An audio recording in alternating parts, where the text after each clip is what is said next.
because both of them have just been shot off screen by two Oh different my snipers. God. By two different Oh snipers. my God.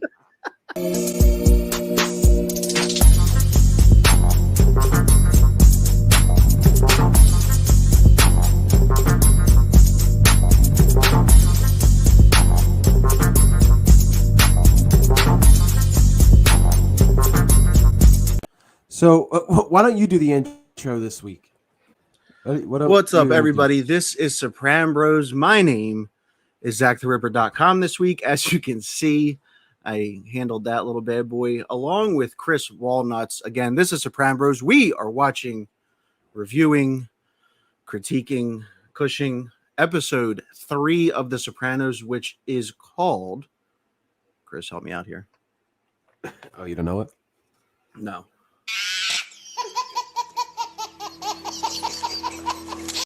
All right.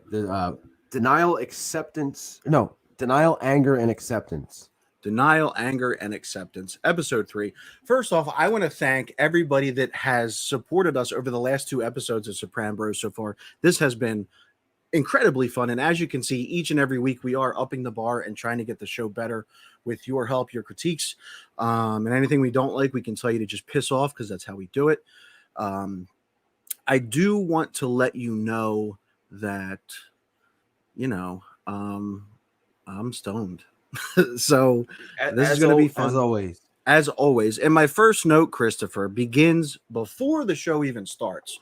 My first note says, I've been possessed by the devil, ... and then a bunch of spaces, the deviled egg. Okay. Well, there you go. That was my first note. Possessed by a deviled egg. Yeah, that was, if I remember correctly, right before I actually started watching the episode is when I made that note. Speaking of deviled eggs, I know somebody that goes to work and makes deviled eggs at work and then eats them. It's the weirdest thing I've ever heard of, but it happens in America. Who does that? So, names, I'm not a rat. Oh, okay. I'm not big pussy. You're not. No. And I do have a note about big pussy that we will get to later in this fucking episode. But Chris, go ahead with the intro to this. Hold on, I'm gonna elaborate on that later. I had to. So yeah, let's get into this, man. So the title of this is, like we said, Denial, Hold on. Anger, and Acceptance. Time out, Chris. Okay. Time out. Okay. I noticed that my second note has to do with the first one. All right. My second note is, hats off to a great joke, Zach. And then I literally took my hat off. And and note number 3 happened in the kitchen. All right. As she rubs the rug, she says, it's kind of a funny material. So I laugh. She says, why are you laughing? And I said, because the material is kind of funny. We're 20 minutes into this episode. Haven't gotten past the title. That's what you get here, guys. Every week, you're gonna get that. Gonna get that. That's where we're at. So, my next note is into the episode, so you can proceed. I apologize for the interruption. But fuck you. So like we were saying with the title, it's 3 of the 5 stages of grief. Yes. Which is weird that they didn't do all 5, I thought. But it is what it is. My name's right. I didn't even notice. So this is directed by Nick Gomez. And the original... Nick. Yep, and the original air date is 1/24/1999. Kids. Nick. That I knew you were going there. So let's go ahead and start with the first scene. And dude, if you guys are new to this channel, you haven't checked out the first 2 episodes, there's one person that I absolutely cannot stand. I hate him. And this dude, man, we talked about how I hate Livia, how I hate the priest. This son of a bitch, if I saw him on the road right now or just walking in a street, I would have a hard time not walking up and punching him in his face. Chris and his buddy Brendan Falone. Oh, you don't like Brandon? He is the biggest douchebag. He just Come reminds on, me. Tone. Oh my god, Tone. he reminds me of like guys that think they're cool at like the bars or whatever. Like, and they're not. Like, they know a couple cool guys. Looking at you, YouTube. To this day, I wish I could punch him in the face, and maybe we could set that up where we could cameo the actor. I or tried. something. I don't know. I can't find it. Doesn't exist. And you know what? I'm fine with that because he shouldn't exist. I think Thanos snuffed him out. That's the reason why Thanos did that, to get rid of Brandon Falone. Brandon Falone. The episode starts off with Christopher Moltisanti and Brendan Falone dropping off the Comley truck that they stole that pissed Junior off, that they stole in the first episode. Yes. But the crazy thing is the Comley guys are pissed off. I know. Like they come out the building pissed off. And Chris says it's a gift from Tony Soprano. Yep. Then you go to, and I have in my notes, then you have Dick Face, which is Brendan Falone, snorting coke in the car. This is crack, rock cocaine. It isn't glamorous or cool or kid stuff. It's the most addictive kind of cocaine, and it can kill you. What's really bad is nobody knows how much it takes. So every time you use it, you risk dying. It isn't worth it. Yeah, he is. And he says something about like them not getting their cut from the score or whatever. And Christopher says, well, they did the score and they actually did it really well. And then they lost their cut, and then they had to go back and actually give the truck back. So they got nothing after actually doing a good score. Well, if you remember, and from the last episode, Brendan did that score on his own, and then they ended up shooting the driver on accident. You know, he started grabbing his dick. Oh, like I hate him. Exactly. I hate him. I love him. So he's talking shit like that, and Chris kind of levels with him and says, "Listen, you fuck. You are lucky Tony doesn't shove that cab up your ass." I checked. I don't understand what he meant by cab. Another thing I noticed by this scene is the absolutely awful generic music that's playing in the car. I don't. It sounds like I didn't notice. It sounds like music from like No Mercy on Nintendo 64. Nice. Or that like, sounds you know, awesome. That diggity dog. No. It's horrible. Oh. It's absolutely horrible. Go back and check it out. Anything you have about this opening scene? Okay, and then that kind of sums up what I thought about it too. Mm-hmm. Again, it's a Brendan Falone scene, and this might be one of my favorite episodes ever because of Brendan Falone. So we go to Uncle Junior and another guy. Yeah, another guy that I can't stand, and that's Mikey, which is basically Junior's like right-hand man. Yeah, it's his lackey. It's his bitch. Yeah.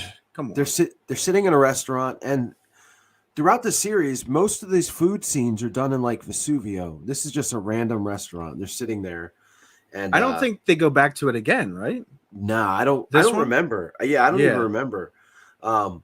So Junior's pissed off because Comley tells Tony, you know, if you ever need anything, like he's basically like thanking Tony for bringing the car back. So Junior's like angry as shit about this. And then Mikey says that Junior should have killed Chris. Mm-hmm. And Junior says, like, take it easy. This isn't a Western. Yeah.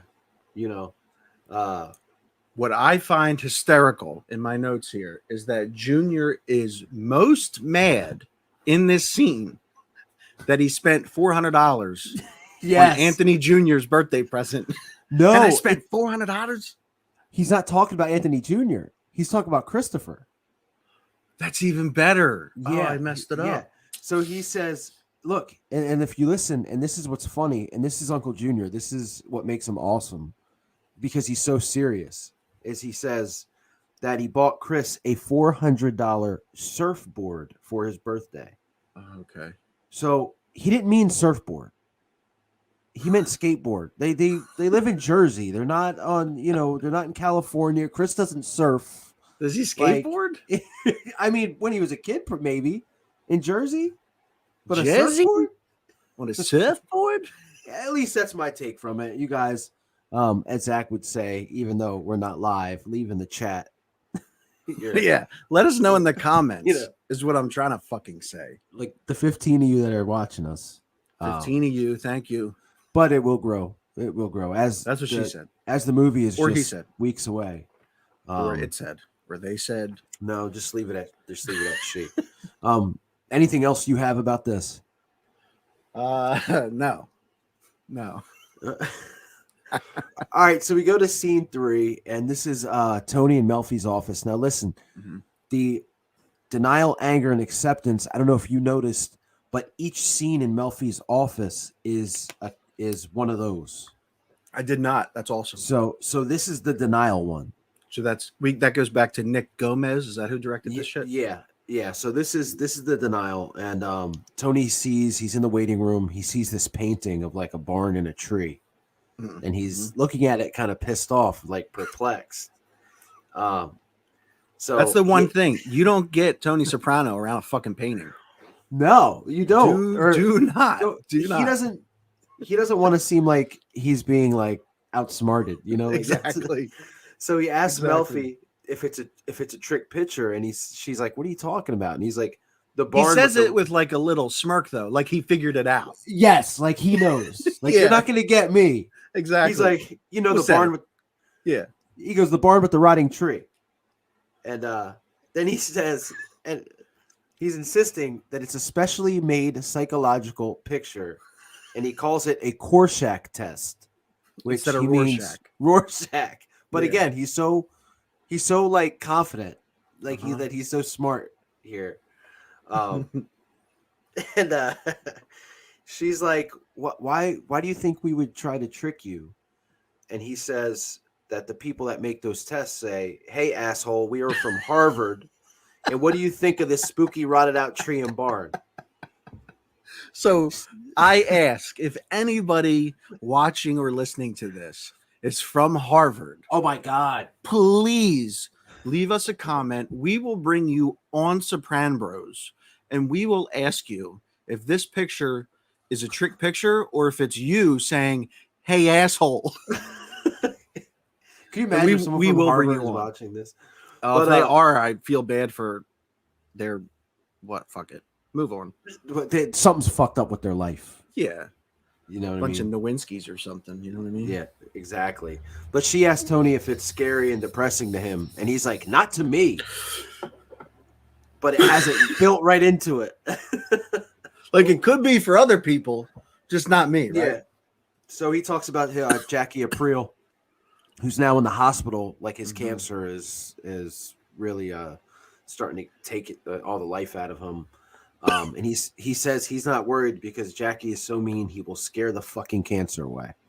So he's in denial about it. He's in denial. No, it's not a big deal. He's gonna survive. And Jackie is like the acting boss of the. And to Tony, he's like a father figure larger than life, even though he's relatively the same age. Like Tony looks up to him. And in my opinion, almost like best friendish type. Yeah, as you'll see later. He openly says he loves him multiple times throughout these first few episodes. Yeah. Which is interesting. So we go from that to speaking of Jackie Aprile, we go to his hospital room. One of the things I love about Sopranos, and apparently the nation did at that time, is that we are the nation of domination. Nope, not doing that one. But it's funny when it's not supposed to be funny. Of domination. Living in color. Farouk is the man, so don't be dissing the brother.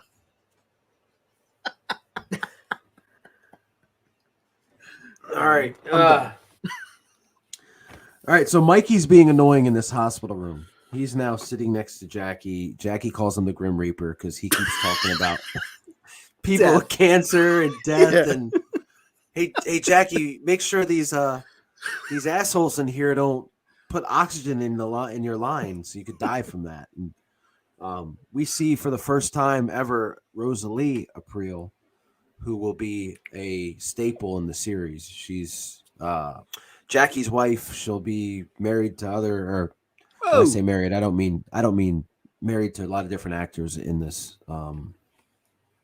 series. She's there. You can tell she hates Mikey.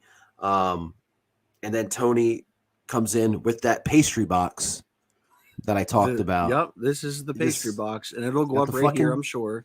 Got the fucking pastry box Yep. in there. Mm-hmm. Real quick, what kind of, like, what's your favorite pastry? Shit, I don't know, man. I'm This not big is- on pastries, but I'll have to go with like a cannoli. Okay, so we're gonna You know. do the first ever on Sopran'Bros podcast within a podcast. This is name your favorite. What is it called? I forgot already. It's a pastry. Pastry. Okay, name your favorite Italian pastry. cuisine. Italian cuisine. Chris Walnuts is gonna go with cannoli. Zac The Ripper.com is gonna go with just like a lemon Danish. You know what I mean? Yeah. There's a lemon Danish. That's- I love it. Like a real one, you know? Yeah, but I don't know if that's like Italian pastry, but you just said pastry, so Fuck that's off. fine. It's Speaking of fuck off, Mikey here. yeah. Tony comes in with Paulie, who for no reason, like they walk in and like I think Tony says something like, "Oh, there he is." And Paulie for no reason just That's what he does. Hesh is there and Silvio. I love me some hash. I don't like Hesh that much. Really? Man. He's annoying as shit. He's to a me, too. peacekeeper between everybody. Of course, he's Maybe- making his money, you know. And in this, That's what he in this, does. But in this season, yes, but later on he gets annoying. But no future spoilers, Dick.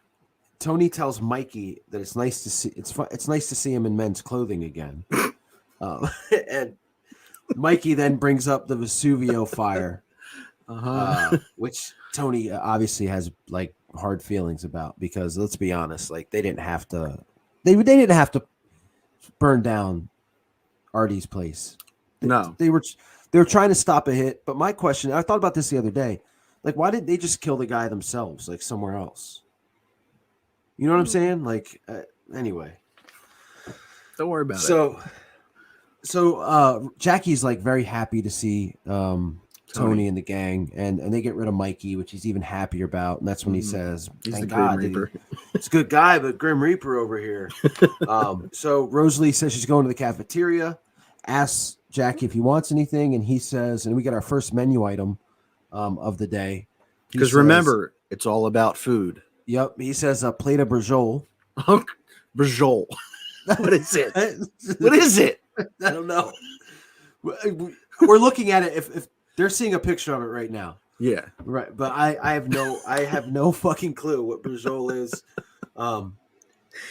So the Sopran'Bros food of the week is brajol. Yes, the menu of the week. Brajol is the first item, and we're not done. We're not done there because before Mikey leaves, Tony tells Mikey to have Junior give him a quart of vinegar peppers that he owes him. So vinegar peppers, that's number 2 on the menu item. Absolutely a Sopran'Bros like fucking food of choice, man.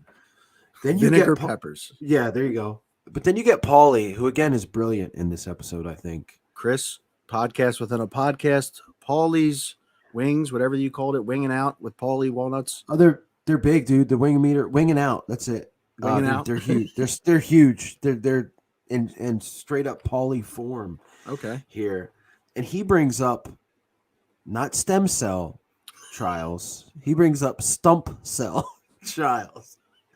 So seriously, Silvio tells him to stop, and Paulie says, and this was so funny.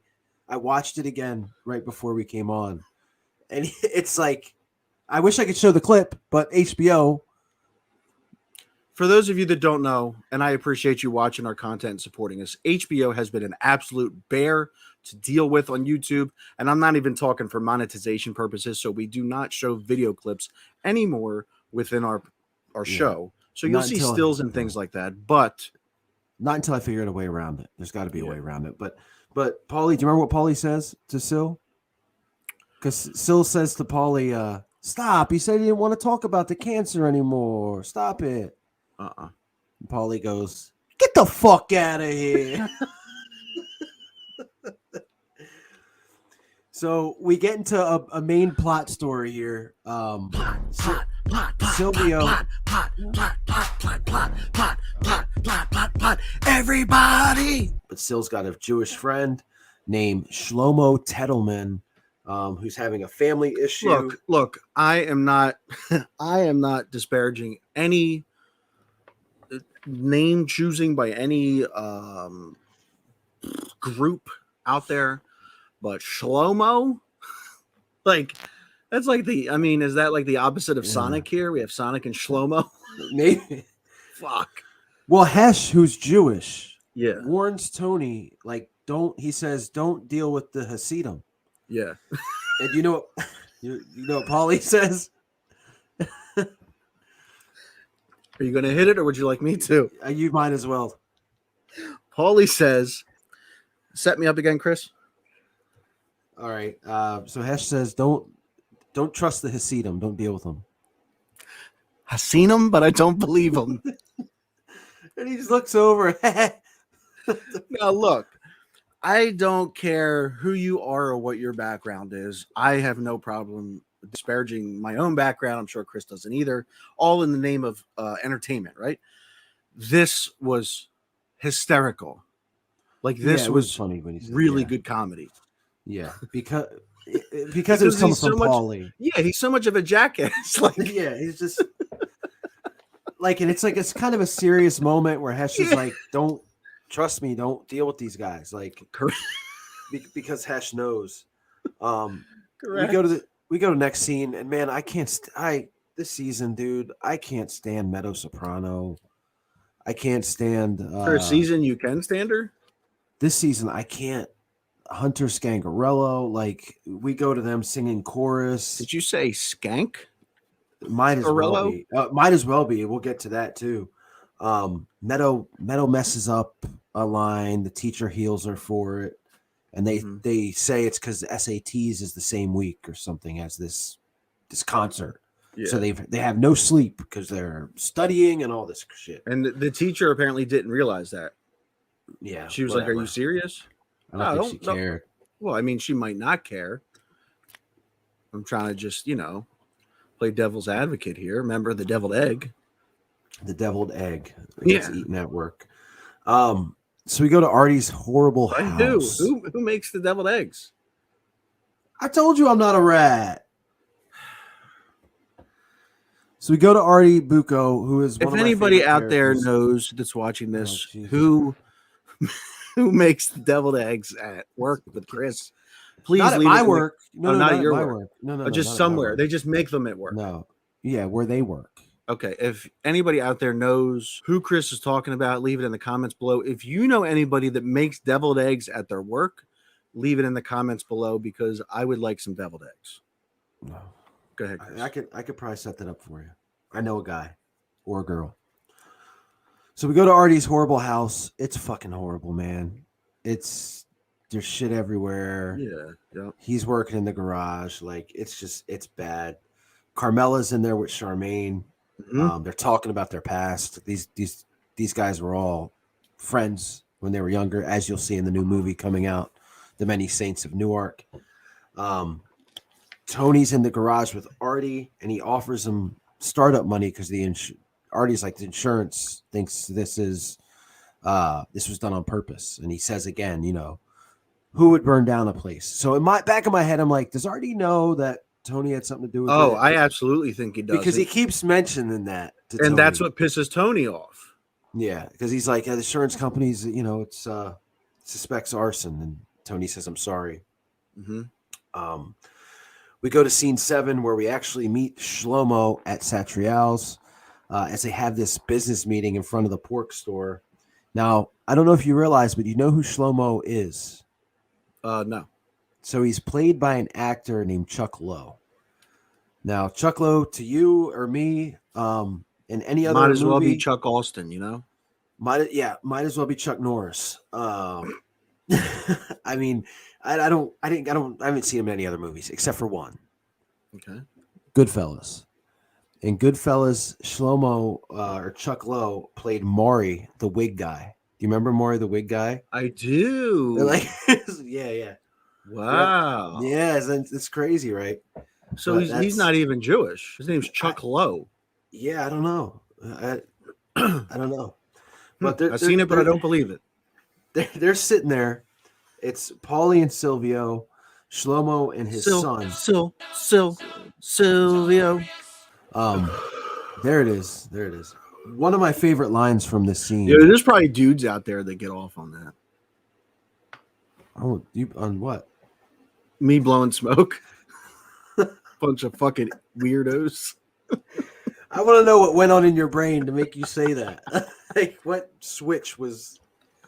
Have you ever had a dream that you want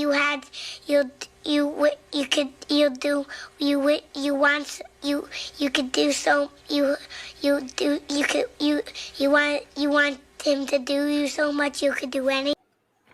All right.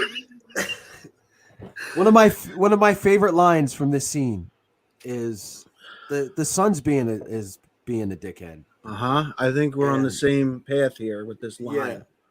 And Tony tells Shlomo, like, let's get something straight here. He's in the carton and waste management business. And he is only here because they are friends of Silvio's. He then says, you may have a family problem I can help you with, and if I can, that will make me happy. And then the son kind of gives him a hand gesture, and Tony says, what's your fucking problem, pal? Like, but the fact that he's like, this waste management thing. He constantly just, oh my God. Like, it's the most obvious thing in the world that he's not. You know what I mean? Like, yeah, like this guy's literally hiring him to do this job. Yeah. And he's still saying waste management. Yep. Which is so funny. The son, they start speaking in a different language. Hebrew. Yeah, there you go. And they call Tony a golem, which I guess is like a monster that does somebody's dirty work, right? Last episode, we had Paulie and Big Pussy as the duo. This episode, we have Silvio and Paulie, and they go to the Jewish motel to meet Ariel. So basically, the Shlomo's problem is he's got this son-in-law the daughter wants a divorce from. The son-in-law said, I'll get divorced, but I want 50% of the motel. They don't want him to have shit. Correct. So that's why they're hiring Tony. They said if Tony can make him sign the divorce, they'll give Tony 25% of the motel. So that's the deal that's on the table. Paulie and Silvio go in there. They're dealing with this guy. He's hard as nails. He doesn't give a shit. Nope. Right. He's saying like he built this company. He's not giving it up. He needs to get something. Ariel says he's known Do you Shlomo. work for free? Do you work for free? Yes. Ariel says he's known Shlomo since before he had hair on his fetzel. What is a fetzel? Oh, I know what he means. On screen. You're gonna put it on screen. I don't know if I can. I don't know if I can. Okay, wait. What do you think about this? What do you think about like wait, what's it called again? A fetzel? Yeah, I guess. Yeah. What What do you think of pretzel? I just don't. Yeah, like a nacho cheese covered fetzel. I don't know, but it pissed Paulie off because he slammed this guy's head on the counter hard as shit. And he took the fucking bell and was slamming the bell in the back of his head. Wham, hard too. Wham. Yeah, hard as shit. But before he does that, he says, "Listen to me, you weirdo fuck."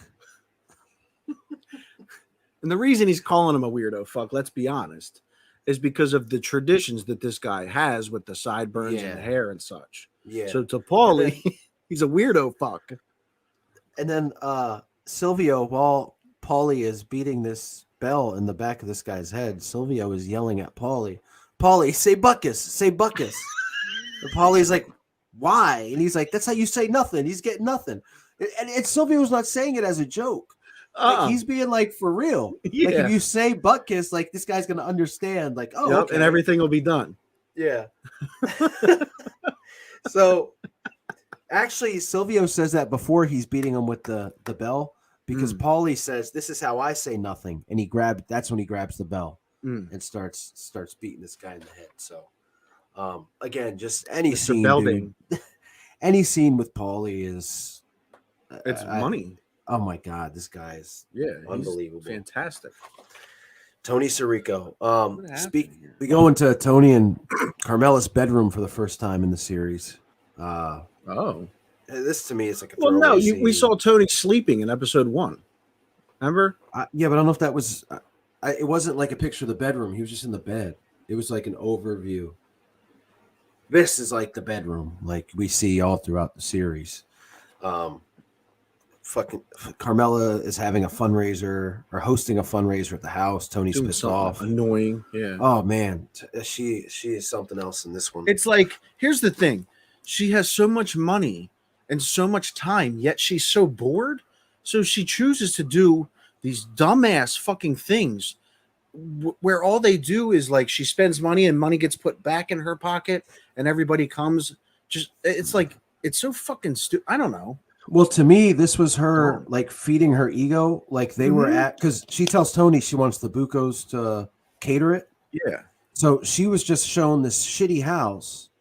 So now she wants to show off her mansion in front of all these people that she didn't work for at all. Yeah. Like she had nothing to do with. We get another Meadow scene. Tony's beating on the wall because they got some music. Again, horribly generic music. Meadow's trying to score some coke, or I think it's crystal meth or something to get them to stay awake so they can study. Whoever she's on the phone with doesn't have it. We then see Charmaine talking to Carmela about this menu that they're going to put together for this fundraiser. Jesus Christ. Carmela's maid is in the room, and Carmela calls the maid over by doing the most cunty hand gesture. All of them. Yep. Like The Rock. Just bring it. Oh, it's so bad. And keep that in mind. And the maid's name is Una, which is horrible too. I don't know. We go back to our douchebag buddy Brendan Falone doing chin-ups in the doorway. Look, look, guys. To me, nothing's more 1999 than a fucking chin-up bar in your doorway. And nothing's more douchey to me. Like wearing sunglasses inside is. Yeah. And doing, like, you're a douchebag if you do that. Like, I don't know. They're watching some show. Why is he a douchebag if he's doing chin-ups? It's just such a douchey thing to me. It looks like let me do chin-ups while we're having a conversation. Like I should have put one in my doorway so we could have this conversation about this scene while I'm doing the chin-ups. But man. He does have one funny line. Chris is watching something. He said he's seen it before. And Brendan says, well, why don't you have Tony check with Junior to see if you can change the channel? So, well, why don't you tell Tony to check? There it is. There it is. Tell Tone. So, man. Meadow and Adriana's there too. Meadow knocks on the door with Hunter. Chris won't get up, and Adriana's like, Chris, I got to go to work. And he's like, oh, yeah, restaurant hostess, some work. Like, put her down right to her face. Like for no reason. No fucking reason. So Meadow comes in, right? And she's, I don't think they have another scene like this in the whole series. I can't remember much between Chris and Meadow. But they kind of have like a brother-sister type relationship where they don't really like each other. So Chris is like, what are you here for? And she says, and when I heard this the first time, I'm not trying to be vulgar, but this is what I heard. She goes, I want a cock. I need a cock. That's what I heard. But she's saying, I want a cop, which means she wants, and I was like, what the Hunter's in there flirting with Brendan again. You say you a wankster, but you never cop nothing. Chris is way against it. He's like, you're my little cousin, and your father pulled bullet in my head. There's no way. There's no way. Brendan's still being an idiot with Hunter.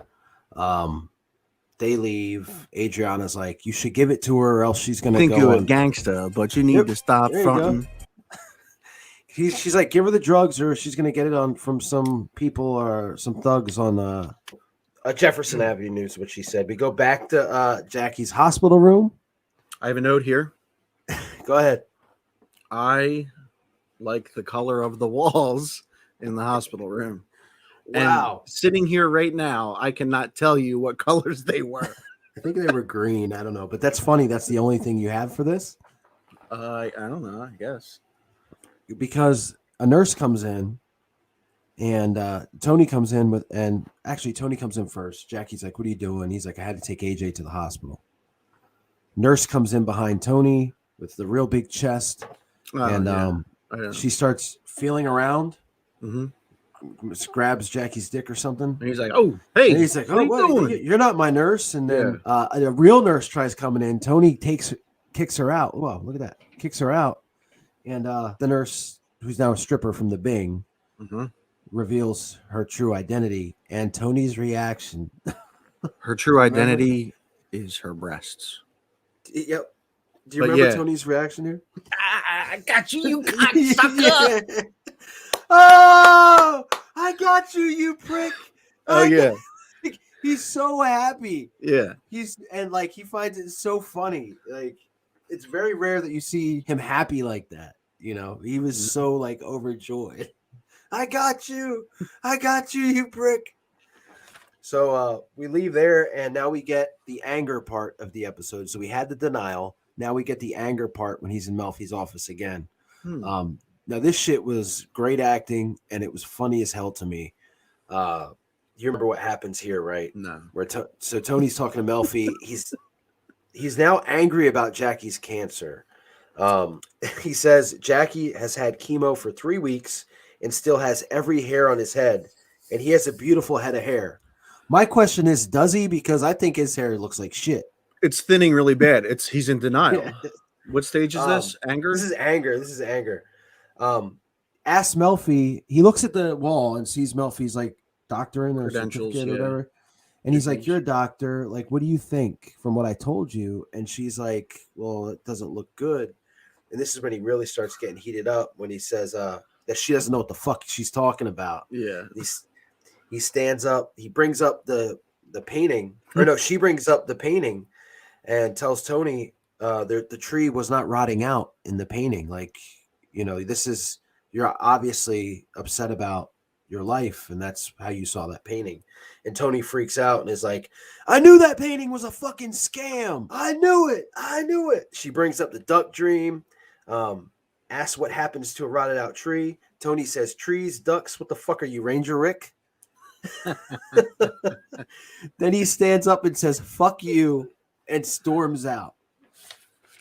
So obviously, and this is my question: do you think that painting was really is this a Rorschach thing, like with the painting? I honestly do think so. No. Him being paranoid, because she brought it up really quick. You're going to a psychiatry office. I think everything there is designed in such a way or such a reason to gauge people's thoughts before they even come in. What I want to do right now, and for those of you that don't know, Rorschach test is an ink blotter test. That's like, you know, it's like I've never had one done, but that some psychiatrist will use with their patients, ask them what they see when they look at this ink blotter test. I don't know what the metrics are. I don't understand what, you know, but what I'd like to do right now with Zac The Ripper Comics is I want to do a little Rorschach test and see what you think these ink blots are. And let's actually start with the first one. Let's go. So what do you see? I was not prepared for this. Hold on. But you can't be prepared. Hold on.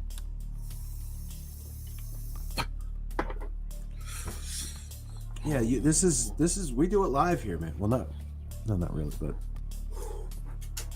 I'm very interested what you see here. All right, this one. I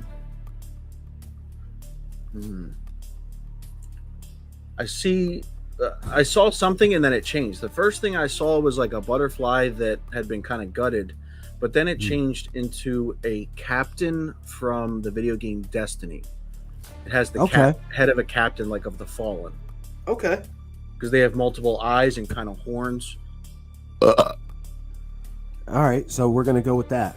That's what you see there. Yep. We'll go to this next one here. Oh, okay. What do you see here? All A right. little bit nicer. Get a little color in there. Yeah, this is nice. This is nice. I see two healthy, breasty women standing at a coffee table Oh shit! with a bow tie between them. They're sharing a bow tie, and they have ink blots behind them because both of them have just been shot off screen by two different Oh my snipers. god! By two different Oh snipers. my god! I did not see. I did That's not right. see that coming. Okay, so just to review, Yes. two big breasty women, Yes. hands on the coffee table, Correct. sharing a bow tie, Yeah. while they both got shot in the back of the head by snipers. On different sides off screen. Holy shit! Wow. Okay. Any? Oh man! All right. I don't know how to follow that shit up, but let's go to this next one. Oh shit! This is fucking. Oh shit! So. All right. So, have you ever? So it's like Bigfoot, right? Okay. And his hands are all fucked up, but he's sitting like this. His legs are spread, and he's sitting on one of those popular dragon dildos. The rubber with the spikes. I can see that the head of the dragon It's up his right ass. there. Okay. He's spread. This is so concerning that's what you see. Like it's really concerning. I mean, I think everybody would see that, wouldn't they? His I don't. feet are spread. His hands are fucked up. His head's real small, but this thing's way up his ass. I can't. Next one. I can't do that. Okay. Well, this one. All right. So we have two people kneeling, and they have. I'm going to say they're both Jedis because they both have long cloaks, and it looks like they both have hoods, but it's like mine where it's hanging in the back. All right. You know what I mean? Yeah, I see. They're kneeling down, and they've been fucking shot so bad. You could tell, yeah. It's all over their cloaks, and their knees are both fucked up. They're knee to knee, they're hand to hand, and they were about to kiss, but Darth Maul, who has the double-ended lightsaber, just took both their heads off at the same time. Just both their heads. My! Hold on. He just took both their heads off. That's probably Qui-Gon and Obi-Wan about to kiss each other. All right. Well, I don't know what any of this means, but I'm gonna say it's probably something with the red that makes you think of death. And I have nothing else. Okay. That's the first ever Sopran'Bros Rorschach test with Zac The Ripper Comics. If you guys in the chat or in the comments, what do you think these things stand for? What do you think about what Zac thinks that these things are? Do you agree with them? Do you disagree with them? Do you think you might just be a little bit too cushed up right now? Let me know. Let's fight about it. Let's fucking have it out. You know, let's duke it out. Whew. All right, back to our regularly scheduled. And then we can ban you. I You know? I don't know how we possibly get back into the Sopranos after that, but Christopher shows up at the house the day of the fundraiser, sneaks upstairs, gives Meadow the crystal, and says, like, "Don't ever let anybody find out about this. I'll be dead. Your dad will kill me." Carmela catches them up there. It was kind of weird. I got a weird vibe. Very Like, weird. if I was Carmela her. thought they were trying to fuck.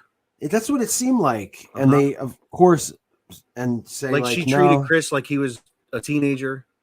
Yeah. It was very strange. Yeah. And again, Brendan, no one likes Brendan Falone. So they're like, no, we're just talking about, Brendan want to talk me to her about Hunter.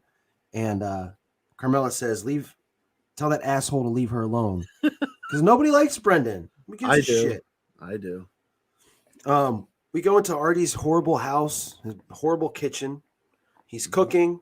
He calls Charmaine a hypocrite for taking their money when she wouldn't take those cruise line tickets in the first episode. She says, you're a cook, you're getting paid to cook. And then he says, name me another fucking person that offered us anything except the Sopranos. Exactly. She then heals him for squeezing our next menu item, that being quail. You're squeezing the quail. I've never had quail. I remember Quail Man. I remember Quail Man too. That's the only way I would know what quail is. Exactly. And here's the thing. Still don't even know what a quail is. I know Quail Man put a belt on his head. Do quails have belts on their head? I think it's a bird. I don't know, dude. So we go to this house party. One of my favorite scenes is coming up here. And it's not this one, but Carmella is telling people about the food. She asks Charmaine to come over to her, but instead of asking, she does that hand gesture. And Charmaine is just like, that's when it clicks in her head. Like, I'm not the same as these people. I'm the help. We go to Paulie and Silvio having trouble getting Ariel into the trunk of their car. Obviously, he didn't. The bell ringing go in there didn't help. Yeah. Now here's my favorite scene of the whole thing. Right here is Tony and Artie are in the kitchen. Artie's like preparing shit, and Artie starts talking about the restaurant being on fire again. And what's funny is, as he started, I myself was like, "Oh my god, shut the fuck up!" Yeah, it's getting a little old at this point. Yeah. Tony tells Artie he's sick of hearing about his fucking restaurant. Yeah. And says, "Shut up about it, you depressing fucking jerk." Yep. Artie then takes a piece of meat and Probably throws quail. it. I did probably gabagool. Throws it at Tony's face. He looks scared for like half a second, like, holy shit, what'd I just do? And then they start to have a food fight. And Tony gets that closed teeth grin. Yeah, and they're like, but they're like kids and they're having a food fight. And Carmella's smiling. But what I like about this is, and throughout the series with Artie's, I think, in my opinion, Tony's only true friend. Like, he's not nice to Tony because Tony's the mob boss or he could have him killed. He's always honest with him. Yeah, he doesn't give a shit. Like, he'll throw a piece of meat at him, doesn't care. Like, and again, in the new movie, from what I've seen from the stills, young Artie is in it with Tony. I think How close are they in age? I think they're like the same age. I think they went to school together. Yeah, I think they're the same age. So sweet. I thought that was great. We go to Satrial's, the upstairs part, which we never see again the rest of the series. Interesting. I didn't know that. Silvio and Paulie are beating the shit out of Ariel. Silvio has a meat tenderizer. Ariel still isn't budging. Paulie says, "This guy's a bull. He's a bull. He's a bull." Silvio says, if we don't kill this prick, we should put him to work. Yeah. The guy won't budge, right? Yep. Now we go to Tony at the Guma's house, his girlfriend. Yep. The Russian. This is the proper Russian now, right? Yeah. I can't remember her name, man, for the life of me. But this is the proper one. But he's like a kid. He throws her on the bed. He's laughing. He's like, "Yeah, oh." Then his phone rings.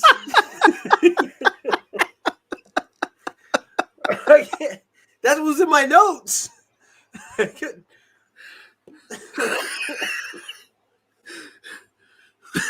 All right. Okay. Let it out. Just get it all out. That's interesting. I'm good. So he gets a call from Sil about Ariel. Like, Tony, we might have to kill this guy. Tony says, "No, I promised I wouldn't." Tony then sees a painting on this chick's wall. It's of a pool and an empty chair. Yep. And he goes from being this kid with the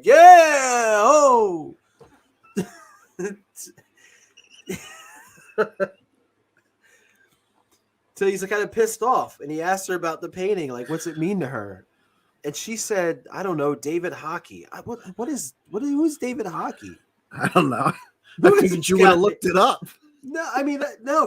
One of the good things about this podcast is like there's some things that I'll look up that need to be for like the story.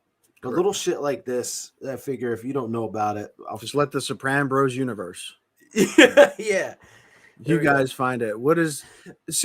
Did she say David Hockey, or did her accent make it sound like she said David Hockey? I'm pretty sure she said David Hockey. That's what I think she said. I don't know. I don't think it's David Hockey. I think it is, but I don't know. Tony goes to Satriale's in his bathrobe. Yeah. Silvio is now eating a sub. Yep. I guess he went downstairs and made a sub. Yep. It's a bowl tone. Silvio calls Ariel a stupid motherfucker, which I thought was funny as hell. We're getting to my favorite line in the episode and potentially my favorite line of all time. Is this about? Oh, I know. You want to say it because it's probably my next one about the Romans and the Jews. Yeah, go ahead. Yeah. So Ariel says to Tony, talking about the Romans of the past, referring to Tony as the Romans. And he says, the Romans, where are they now? And Tony says, you're looking at him, pal. Yep. You're looking at him, asshole. Hilarious. Absolutely hilarious. Tony calls Hesh. Awesome. Hesh says, I told you not to deal with these guys. Mm-hmm. And then Hesh kind of tells Tony, like, well, if he doesn't care about dying, like, do something to him that no man wants done. Just telling him to cut off his dick. Castrate that motherfucker, yeah. Yeah. This next scene is real weird, but I love it. I love that. I really Charmaine could be a bitch, but this was great. Carm's putting over the food that from the party. Charmaine, and now we get our next menu item because another one. Yeah. Carmela says, everybody. I was telling the Trillos about the Arsene, which is their little rice balls. I did look that up. Arsene, okay. Yeah. Charmaine's pissed off about the hand thing. So basically, Charmaine tells out of the blue, she says, hey, I really want to tell you something.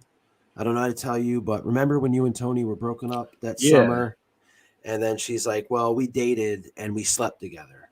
And she's like, what I'm trying to say is it just wasn't for me. So we each made our choice, which is basically saying I could have this life if I wanted it. Yep. To Carmela. Yep. Out of nowhere. Like Carmela's not aware that she offended her so bad. Yeah. So this just blindsides Carmela. And it blindsided me. I was like, oh shit. Yeah, but it was like she deserved it, man. Carmela deserved it. Absolutely deserved it. She deserves everything that happens to her. And the look on her face was just awesome. So before we get to this next scene, I'm going to take a little bit of a break for a second.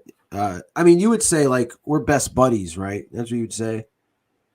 And sometimes I like to, before we come on here, this is... You talking about you and I? Yeah, you'd say that. Yeah, we're best buddies. And sometimes I like to have my occasional drink, maybe some tequila or something. Terramana. These days, it's all velvet ropes and posturing. I don't know about you, but when I drink it, I really like to kick back and be myself. Oops. Whatever happened to men? Now they got extension cords, flower vases, voices telling you curb proximity. So many of them don't make any sense, and you can hardly tell what anyone's selling. Personally, I like eating real food.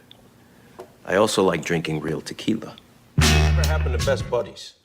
Now, everyone's got 762 virtual friends. A buddy is someone you'd share your 1,800 tequila with. No way I'm sharing this with 762 people. 1,800 tequila. As Tony is now in the motel with Shlomo, and Shlomo, no, you could tell Sil tried talking to him, and Sil's like, I'm sorry, Tone. Shlomo's trying to screw them over, saying since Tony threatened castration. He's not going to give Tony anything, basically. And he Tony said he calls- found another person that's cheaper or something, right? Something like it was real weird to me that he tried doing this to Tony, Yeah. of all people. It was like somebody came in it for 15% or some shit. Yeah, it was. I can't remember what it was that he did, but Tony wasn't having it no matter what. Yeah. Snatches this dude up, calls him ZZ Top because of the gear that he was wearing. Sills in the background, just shaking his head. That the he whole was time. weighing? Huh? Did you say he was weighing? No, shaking his head in the background the whole time. Silvio. Yeah, the gear he was weighing. Wearing the gear he was wearing. You know, he had Tony eventually knocks off his hat. He calls Tony a golem, but Tony said that he's good. He said if he doesn't get what he was promised, he's going to shove that asshole son of his up his ass. So we go to scene 24 of this episode where it's Jackie's hospital room.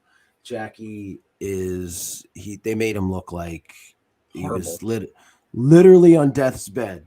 Mm-hmm. Tony goes in there like a proud kid telling him, yeah, then we tried to cut this guy's balls off. And Jackie's not paying attention to shit. He's just not. He's in his own world. He is talking about his temperature. Right? Yeah, he's mumbling about his temperature. I noticed that his hair is really fucked up. Mm-hmm. I guess he's on lost purpose. A lot of it. Yeah. Yeah. And you can tell Tony now realizes like this is it. He's gonna die. Yeah. So we go to our old friend. Our old friend Livia makes an appearance as Junior is in her room at the old retirement community. Livia, more like Dedia.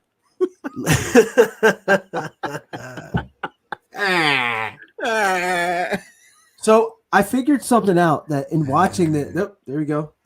That in watching this, I never realized.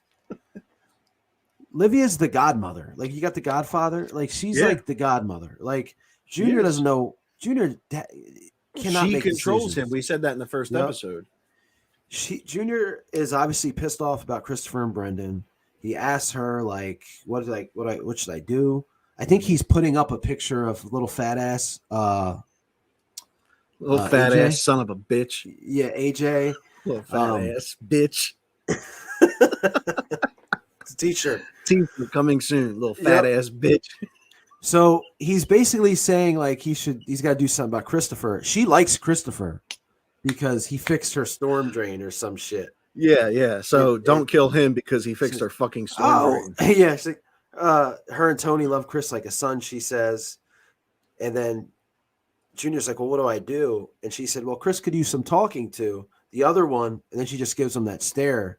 Yeah. And she's like, I don't know. Which something about Brendan Falone. Yeah, which when she says, I don't know, that means don't know if he needs to live. Yeah. And she says, Junior says to her, she has a lot of sense for an old gal. Olivia says, no, I'm a blabbing idiot. That's why my son puts me in this nursing home.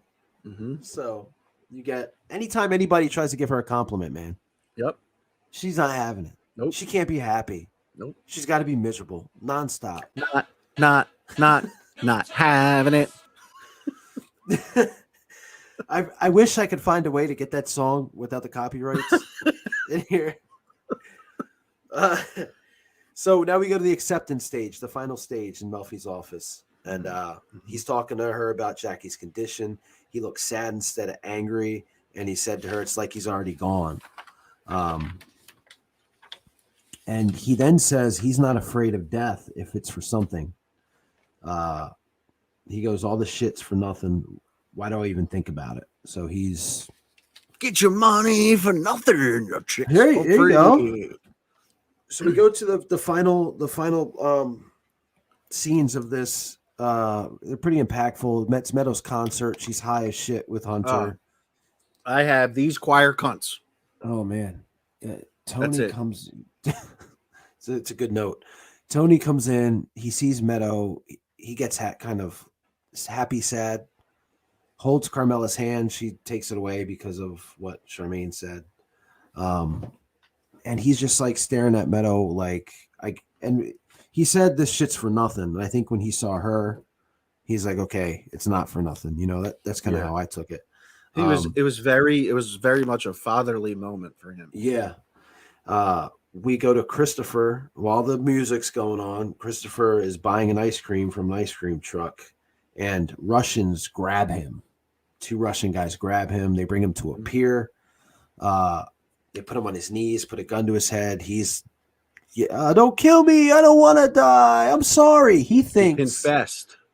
Yeah, I gave it to her so she didn't get it from the street. He thinks that Tony, because Tony has a Russian girlfriend. Yep. That he sent these guys. Oh, you're the Guma. Him. You're the Gumas guys. So he shit himself. Chris, real quick. Yeah. How much do you think true Italians enjoy my accent? From a scale of 1 to 10? Yes. Yeah. Probably 10, a 9. 10 being the best. Probably a 9. A 9. That's what I was thinking. Yeah. Needs a little work, but 2 thumbs up. They go to shoot him. Nothing comes out. It's a mock execution. So welcome to my life. What? Yeah, exactly. Exactly. But Chris shits himself, and they do some like, oh, ew, he shit himself. We go to the last scene, and this is my favorite scene of the whole series. Douchebag Brendan Falone is in a bathtub smoking a cigarette. Now you tell me, does it get more douchebag than that? It doesn't. Sitting in a bathtub. That's the genius of Nick Gomez. Oh my God. Just sitting there with it. And here comes Mikey. I'll never like another thing Mikey does. First off, if you smoke cigarettes, you're a douchebag. Yeah, I mean, I know some people that smoke that aren't, but I get what you say. I get what you're saying. You know. Like my mother, who smokes. Oh, talking about his mom. So Mikey comes in, and it's funny because this isn't like you would think this would be like a more gory scene or whatever, but Mikey just shoots him, I think, right in the eye. Yeah, and just boom, done. You see the cigarette fall. He walks out, and she's Junior, fucking feet. I hate feet. She's feet shake. Yeah, the body's dead. Yep, horrible, stupid ass, ugly feet. Junior. Then you see Junior in the darkness, like a cuck. Like, yeah, and he's like very happy. He's so pleased about it. Yep. And then fade to black. Episode over. First fucking note right now. No pussy. Yes, no big pussy is not in this. There's no pussy in this episode. We had tits. We had tits. No big pussy. Nope. And it's like, it makes you wonder, like, is that like a way of saying he's starting his work with the FBI? I mean, it's never mentioned, but it's just weird that Tony's best friend, he's had a big role in the rest of the series. Chris. Well, people watch this, they probably have seen. I mean, we're all rewatching it. Then that's shame on them. But yeah, no pussy in this is just weird. No, it's just weird. That was my last note before the rating, man. Yeah, it's really weird. So I don't know. You can go with your. What do you think? What do you my rating? Yeah, I'm gonna go this week 4 out of 5. I honestly believe that this episode has a ton of the tropes of the rest of the series, and when I say tropes, I mean it in the most positive way. Like, they're really developing each character's character and their personalities and their catchphrases and stuff like that. And this episode specifically, I think, is the first time where everybody's on all cylinders as their characters for the rest of the series. Yeah. And there was shut your fucking mouth. There was just a couple of things that lagged for me in the episode, and that's why I went 4 out of 5. Yeah, it's hard to really, because a lot of these episodes are really, really good. But I'm with you. Like, there was a lot of character development in this. The only scenes I didn't like were the meadow scenes. I understood why they were there. I'm gonna give it a 4 to 5 too, because it was clever. Like, the way they did the scenes with Melfi and Tony, you know, where he's denying, where he's angry. I didn't even realize that. And I gave it the 4 out of 5. Like, maybe now that you say that, it's a 4.5. Because that's pretty cool. And Mikey dies. I almost gave it a 5 because he's dead, but not Mikey. Brendan. Yeah. Mikey killed him, but it's fucked up. Yeah, I'm going back to 4 because Brendan's dead. But yeah, four is what I'm gonna give it, man. And what I want to do right now is go back to our menu, and I'm gonna go over the menu items real quick because this is gonna be. I'm getting a little hungry. Just so you know. Every show we're gonna give you the Sopran'Bros menu, and what's on today's menu? Well, we've got some brajol. Again, no idea what that is, but it's probably appearing on your screen somewhere in this episode. I'll take it as an appetizer. I don't think it's an appetizer. I don't know. I have no idea. Yeah, I don't know either. We've got some vinegar peppers. Yeah, they're good. Yeah, I'll take them. Some quail. Oof, that's got to be the entree. Some archine, which is the little rice balls. That's with the quail. And then, do you know what the last one would be? Those little ice cream cups with the wooden spoon. I'm going with Chris's ice cream. Yeah, it's Chris's ice cream that he got before he got snatched up. That might be the most tragic part of the whole thing. He didn't even get a chance to enjoy it. That sucks. And then he shit himself? Yeah. Fuck. Oh, his night was, man. I'm going to get this ice cream. Yeah, literally. But think what he's thinking. I'm going to go get this ice cream. Life's going to be awesome. Enjoy it. It's going to be great. I'm going to demean my girlfriend when I get home. Because he's going to get ice cream. So that place is good. Yeah. Because he's already leaving. You know? I think it was a truck. I think it was an ice cream truck that he used, which makes it even funnier. And then they just scoop them up. Ice cream falls and then poop falls. We'll see what happens. Yeah, we'll see what happens with Christopher at the next episode because he still thinks it was Tony. Yeah, that did that. But yeah, man, great episode here today. I'm really interested to see what everybody thinks about your Rorschach test results. I mean, that was fun. Thank you. Yeah, we had a little bit of a older Christopher with some tequila. Absolutely. We've got our menu. We just didn't get any pussy. No pussy. Had a bunch of podcasts within the podcasts. A lot of podcasts in the podcast. But yeah, I thought everything worked really well, guys. And again, if you're watching and you're supporting, thank you very much. Zac The Ripper Comics channel, the ENN channel. Like, share, subscribe. With that being said, guys, I'm Chris Wylde, also known as Chris Walnuts this episode. I am Zac The Ripper Comics, also known as ZacTheRipper.com this episode. Yeah. And we will see you next time. Take it easy. Oh, take it easy.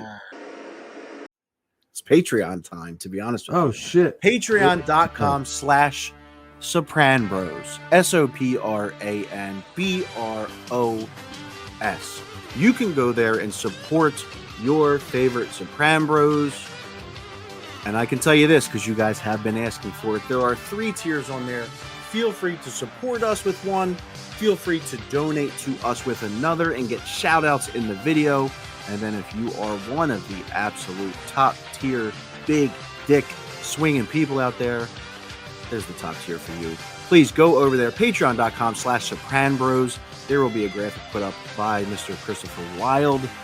And go check that out. Please let us know what you think of the show and support us so we can keep doing this and adding more and more content to the channel. Chris? Yeah, and don't be an Artie Bucco and just be there for no reason. Don't be an Artie Bucco and be there for no reason. Okay? Which is what he was in this movie. He was. Oh, that's Artie. Yeah. Okay. Fuck you, Artie. How about that? Absolutely. Oh, bitch.